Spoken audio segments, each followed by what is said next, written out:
वो युग द्वापर का था, महीना चंद्रमास भाद्रपद्र, कृष्ण पक्ष अष्टमी तिथि की काली आधी रात, जब मथुरा के कारागार में झमाझम बारिश के बीच भगवान विष्णु ने माँ देवकी के कोख से कृष्ण के बाल रूप में अवतार लिया। तब से इस पृथ्वी लोक पर अष्टमी, भादो मास के अष्टमी तिथि को कृष्ण जन्माष्टमी के रूप में मनाया जाने लगा। नमस्कार, मैं हूं अनुराग श्रीवास्तव और अभी हम मौजूद हैं इस्कॉन टेम्पल नोएडा में, और हमारे साथ मौजूद हैं अभी इस्कॉन टेम्पल के एक स्वामी जी। आइए हम इनसे बात करते हैं और जानते हैं कि इस वर्ष कृष्ण जन्माष्टमी को लेकर मंदिर में क्या क्या तैयारियां हैं। नमस्कार स्वामी जी।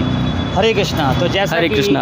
आप समझ रहे हैं कि यहाँ पर सब जगह तैयारियां चल रही हैं, तो विशेष जो है भगवान का जो है प्रकट्य दिवस जो है, भगवान का एक नाम आज भी है, क्योंकि भगवान वैसे कभी भी जन्म नहीं लेते हैं, लेकिन एक दृष्टि से अपने माता पिता होता है उनका, भक्तों को आनंद देने के लिए भगवान लीलाएं करते हैं।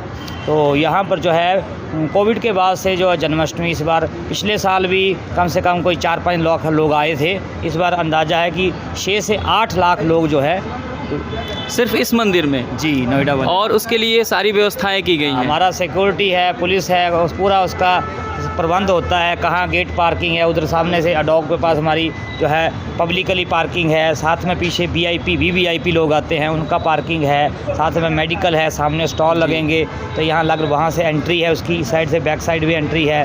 यहाँ आरतियाँ भी होगी भगवान के सामने ठाकुर जी की। स्वामी जी, हमने सुना है कि वैसे तो कृष्ण जन्माष्टमी मनाई जाती है, सभी लोग साधुगण लोग अपने तरीके से मनाते हैं, अपने परंपरा से मनाते हैं, आम लोग अपने परंपरा से मनाते हैं, लेकिन हमने सुना है कि इस्कॉन अपने ही परंपरा से मनाता है, कुछ अलग ही केक वगैरह शायद काट के, ऐसा कुछ हमने सुना है। तो क्या ये सत्य है, और क्या परंपरा है जन्माष्टमी को सेलिब्रेट करने का इस्कॉन टेम्पल का? भगवान का एक माध्यम है आदान प्रदान करने का, जाकी रही भावना जैसी तीन प्रभु देखी मूर्त है। आपकी जितनी कैपेसिटी है, लेकिन हमारे में थोड़ा और भी हम अच्छे तरीके से उसको, भगवान का बर्थडे है तो पीछे हमने बलराम जी का भी अच्छा से मनाया था, तो इस बार भी ठाकुर जी का एक केक काटा जाता है, साथ में झूलन है, उसमें जो है वो पंजीरी बांटी जाती है, झूला है रात के 12 बजे।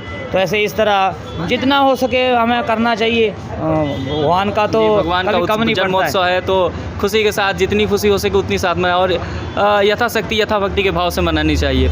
और इस वर्ष क्या खास क्या है, जैसा कि आपने बताया कोविड में तो स्थगित था, लेकिन इस कोविड के बाद आई थिंक ये पहला है कि दूसरा वर्ष मनाया जा रहा है जन्माष्टमी का? आप इस बार दूसरा है, क्योंकि 2021 में भी हमने मनाया था, तो 2022 अभी क्योंकि 2023 चल रहा है, तो इस बार लोग भी काफ़ी उत्साहित हैं। हमने कम से कम कोई 2 महीने पहले इस रथ यात्रा भी निकाली है, और जितना भी एरिया है हमने भी उसमें एड्स करके लगाया है कि किस तरह जन्माष्टमी पे लोगों की सुविधा रहेगी। यहाँ जो वृद्ध जन है उनके लिए भी हमने ई-रिक्शा का भी सिस्टम किया है, लिफ्ट भी है, वहाँ से लोग जो है मेडिकल वाले आएंगे। कुछ हमारे वीवीआईपी लोग भी होते हैं, क्योंकि डोनर्स हैं, उन्होंने मंदिर के लिए सहायता की है। कुछ हमारे लाइफ मेंबर हैं, उनके लिए अलग से व्यवस्था है, वो उनका गेट उधर से है।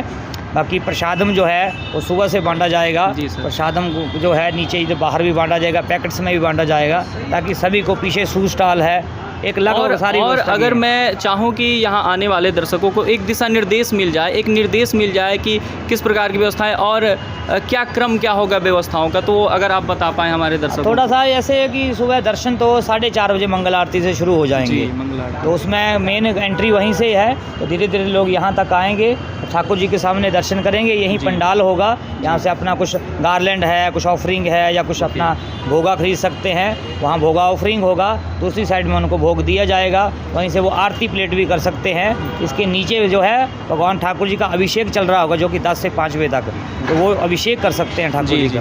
जी, ठाकुर जी का अभिषेक। तो मैं चाहूँगा कि अगर आप कृष्ण जी के जन्म के अवसर पर हमारे दर्शकों को एक कृष्ण जी से जुड़ी हुई कुछ कथा या कुछ प्रसंग अगर बताना चाहें। जब भगवान जो हैं बताते हैं कि यस्मिन तुष्टे जगत तुष्ट है, भगवान जब छोटे से ही हैं अभी, तो एक बार एक तो उन्होंने पूतना का लीला कर दिया। बहुत से लोग कहते हैं कि भगवान बाकी लोगों को तो ताकत बाद में आती है, भगवान को कोई ताकत बाहर से खरीदनी लानी नहीं पड़ती, भगवान बड़े होंगे। और 6 दिन के हैं, तो पूतना जो है उनको मारने आई, कालकूट हलाहल जहर जो है लेकिन वहाँ भगवान की महत्ता ही है। सुखदेव गोस्वामी जो पहले जो भगवान के ऊपर कम विश्वास करते थे, ब्रह्म है, तो वो जो है भक्त बन गए।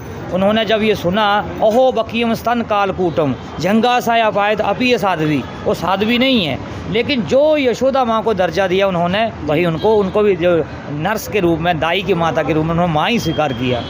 और जो फल वाली आती है तो भगवान की सुंदरता को मोहित हो जाती है, तो भगवान को देने से सारा ही जगत प्रसन्न हो जाता है। जैसे भगवान ने मुट्ठी भर चावल लाए, उसको फल वाली को थोड़ा सा दिया, तो फल वाली की टोकरी जो है वो हीरे मोती जवाहरात से भर गई।